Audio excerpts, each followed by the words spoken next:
Hi everyone! Today we are talking about the number of solutions to systems of equations. As a reminder, you do not need to write down everything we cover in this video. Be sure to jot down important information and at least one example of each type of problem that we'll cover. Also remember that you can pause the video to jot down important notes, rewind the video to view information again, and fast forward if you think you got it. Just be careful and make sure you don't miss out on anything important when you're fast forwarding. Let's get started. So as a review, the system of equations is a system of two or more equations working together. You are looking for an ordered pair as your solution. Algebraically, that means that all your equations, when you plug in those values for x and y, will result in true statements. Graphically, that means on your graph, that's the ordered pair where your equations will intersect or meet. So today we're talking about a situation if your equations do not meet on the graph, exactly at a point. There are three different types of possible solutions for systems of equations. Make sure you jot this down. The first type of solution that you could get, that we've been talking about so far, is one solution. It's an ordered pair. It meets exactly at one point. However, there's two other possible scenarios that could happen with your system of equations. You could have lines that never meet. There's no solution. There's not a point where they will ever meet. That's actually parallel lines, so we'll talk more about that later. And the third situation that could happen is if your lines are smack dab on top of each other and they meet everywhere. Like they become literally the same line, and they don't just have one solution, they have infinitely many solutions. So make sure that this is in your notes. We're going to go over next what those look like. Okay, let's start off with the one solution scenario. This is what you have been dealing with so far. You have two equations. When graphed, they meet at one point. Their answer is an ordered pair. The no solution is when both of your lines never ever meet. They are parallel lines. There's no intersection. That's why there's no solution. And then infinitely many solutions means this red line and the green line, the red line and the blue line actually, are right on top of each other. So there are infinitely many solutions. Those lines are exactly the same. They intersect everywhere. You'll notice here that we're talking about slopes and y-intercepts. These are shortcuts that you definitely want to put down in your notes. For the one solution, your slopes are different, meaning one is sloped in one direction and the other is sloped in the other direction. So of course they're going to crisscross and meet at one point. That is a quick shortcut, quick way for you to identify how many solutions it'll have. As soon as you see that they have two different slopes, you know they're going to have one solution. But remember, it has to be in y equals mx plus b format when you are looking at their slopes. If your two equations in y equals mx plus b format have the same exact slopes, that means they're going in the same direction. So they will be slanted in the same way. However, they need to have different y-intercepts. Here the red line has an intercept at 2 and the blue line has an intercept at -3. And then they're also going at the same slope. So that means they're going in the same direction, but they're slightly off from each other. So they will be parallel and never meet. Now, if everything is exactly the same slope, same y-intercept, that means they're going to be smack dab on top of each other. So they're slightly different in terms of their slopes and y-intercept. Make sure that you have this in your notes though. Different slopes, automatically one solution. Same slope but different y-intercepts, automatically no solution. And if everything's the same, they're going to be the same line. So it's going to be infinitely many solutions. Okay, algebraically, one solution, no solution, infinitely many solution graphs are going to look a little differently as well. For the one solution graphs, you're going to be able to solve the equation normally, and at the end you're going to get x equaling a number. One solution. For no solution, at the end, you will get a false statement. This is because the lines never meet. It's almost like your two lines are malfunctioning like a machine and saying, false, this can never happen, we'll never be able to meet. The variables will cancel out and you'll end up with no variables at the end, and you'll be left with just numbers. So you'll be left with a false statement like 3 equals 5.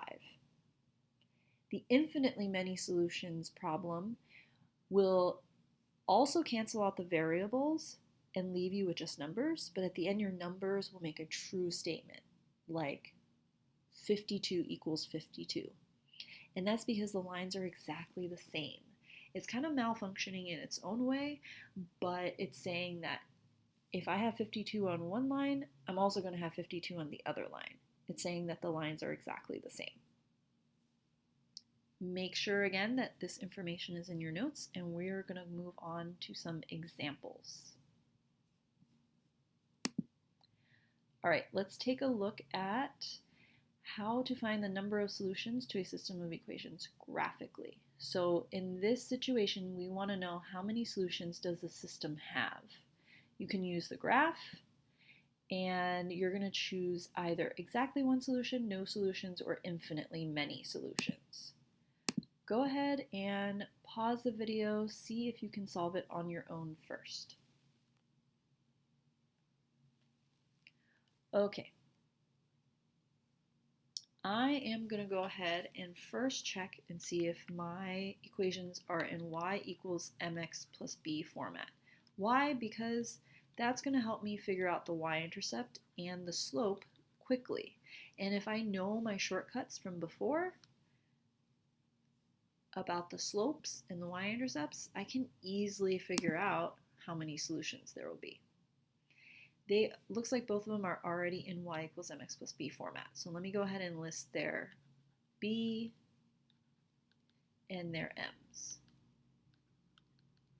The y-intercept here is 1, y-intercept here is -5, slope here is a 1, so it's 1 over 1, and slope here is 2 over 1. I notice that my slopes are not the same. The slopes are not the same. So that tells me that there should be one solution. Now, if I wanted to graph it, just to be sure, I have a graph right here. The first y-intercept is 1, so I can put that here. And the slope is 1 over 1, so up 1 and to the right 1. That's what the first equation will look like. The second one has a y-intercept of -5 and a slope of 2 over 1. So up 2, that's up 1, 2, and over 1. So it looks like they do intersect at a point, at 0.67. They're not asking me which point though, they're asking me how many solutions. And there is exactly one solution. Exactly means at one location. So I could have figured it out by graphing it, or I could have just looked at the slopes and said, hey, those slopes are different, they're going to meet at one point. They're going to crisscross and meet at one point. Okay, let's try another problem. Go ahead and pause this video and try it on your own first.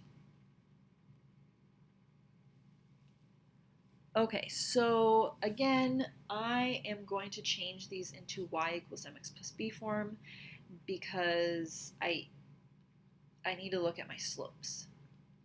Or I would need y equals mx plus b form to graph it. Either way, I need y equals mx plus b form. So let's try this first one. It's not in y equals mx plus b, so I gotta change it to y equals mx plus b. So I can't just look at the 3 in front of the x and the 6 in front of the x and say that those slopes are different. Nope, I gotta put it in this format first. I need y by itself, so I need to get rid of this 3x. Subtract this 3x, and I get -5y equals -3x plus 15. Those two can't combine. So we're going to divide by -5 on both sides to everybody. So this becomes 1y equals 3/5 x minus, this is 3. So this slope was 3/5. Okay, we are going to do the same thing to the other equation and see what that slope is. So I have 6x minus 10y equals 30. Got to get y by itself. So I have to subtract 6x on both sides.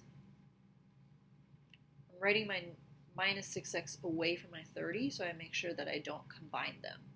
So I have negative 6x plus 30. Divide everybody by negative 10.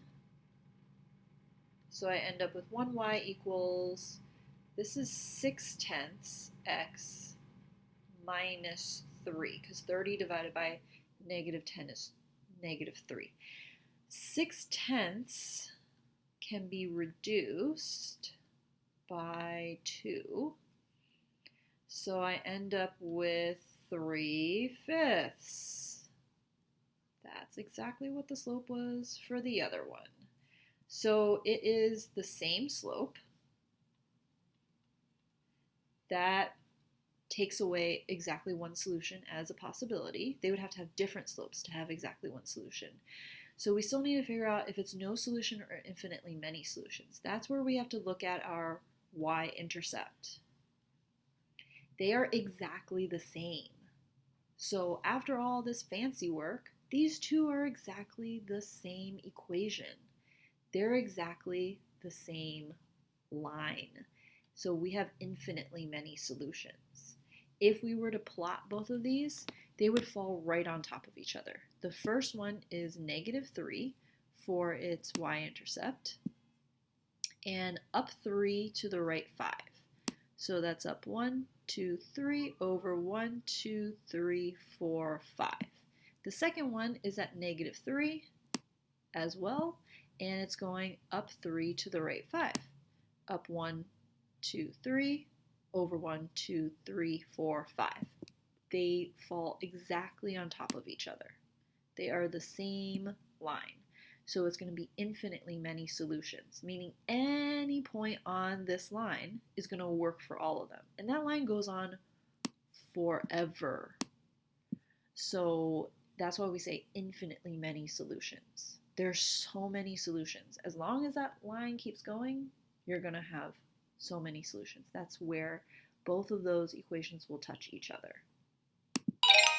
Okay, so utilize those shortcuts and your graph, because the graph will help you out as well.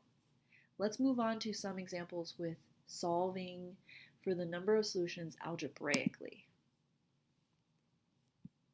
Okay, so in this problem, they're asking us how many solutions does the system have? And you don't have a graph. So you can either solve it algebraically, or you can look at the slope. Go ahead and pause the video and try it on your own.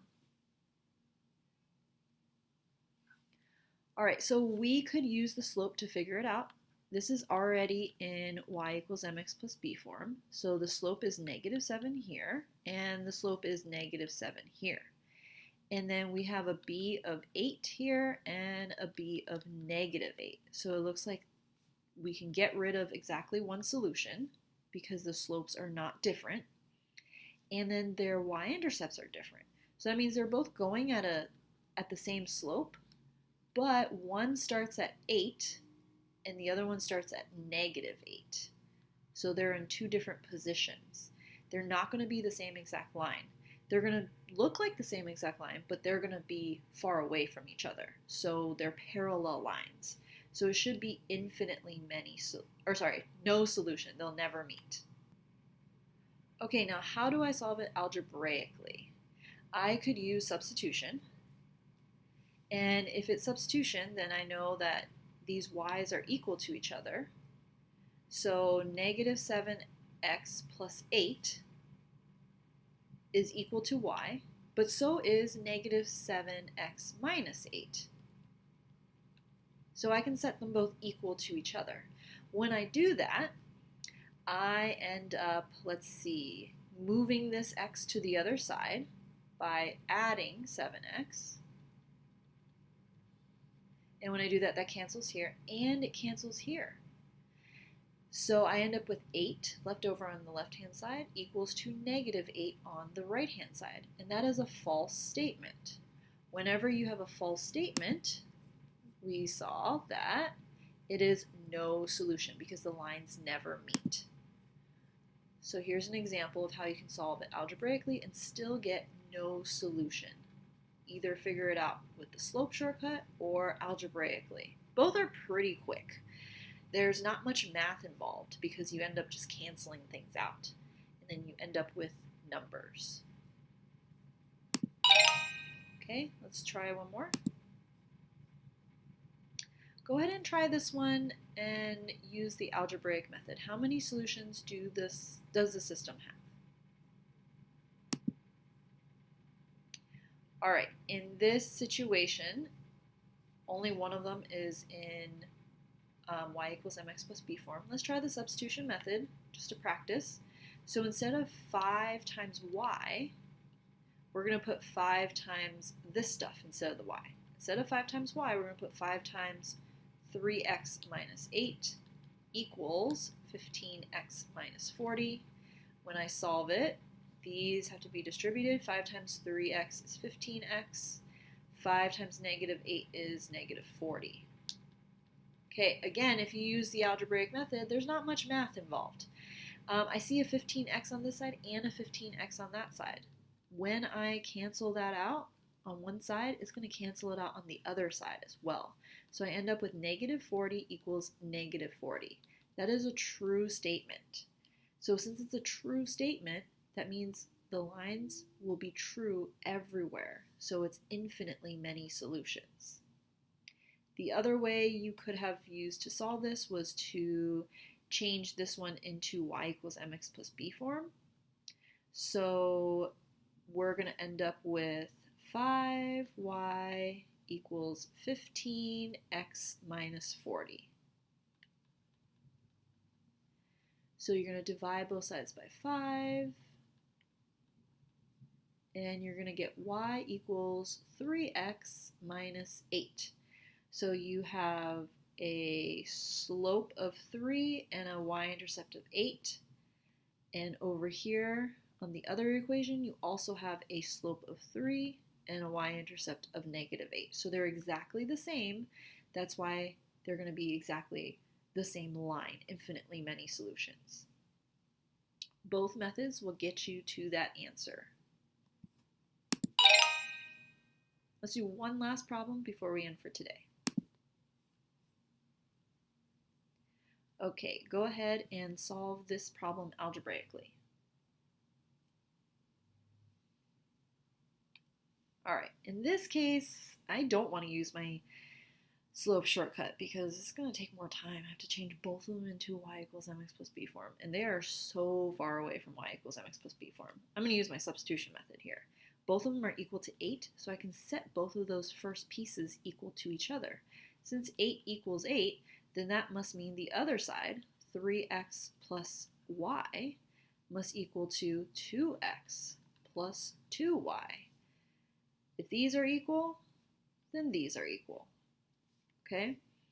And then I end up with, let's see, different x's and y's on both sides. So let's see.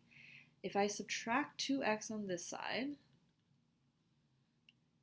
then I end up with 1x on this side. Doesn't cancel out. And then this y gets taken down. I can get rid of this y on this side. Oops. Let me give myself more space. So I end up with x plus y equals 2y. Subtract a y on this side. That cancels. And I get x equals 1y. Nothing's canceled. Remember, when things don't cancel, you have one solution.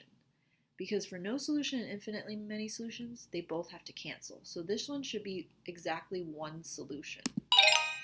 Okay?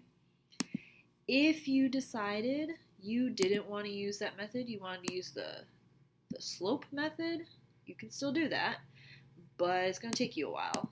I will do that with you so that you see it. The first one was 3x plus y equals 8. If I want to change it into y equals mx plus b, I need to subtract 3x on both sides. And I get y equals negative 3x plus 8. For the second one, I have 2x plus 2y equals 8. 2x plus 2y equals 8. Get y by itself. Subtract 2x on both sides. We get 2y equals negative 2x plus 8. Divide everybody by 2. So you get y equals negative x plus 4. So different slopes and different y-intercepts. Okay, a little extra work there to do that. And you still get exactly one solution since it's different slopes. Okay? So be sure when you are going through these problems that you have these shortcuts on the side handy. They really do help you out so that you're not doing too much work. Let me know if you have any questions as you're working on these, and I will see you in class.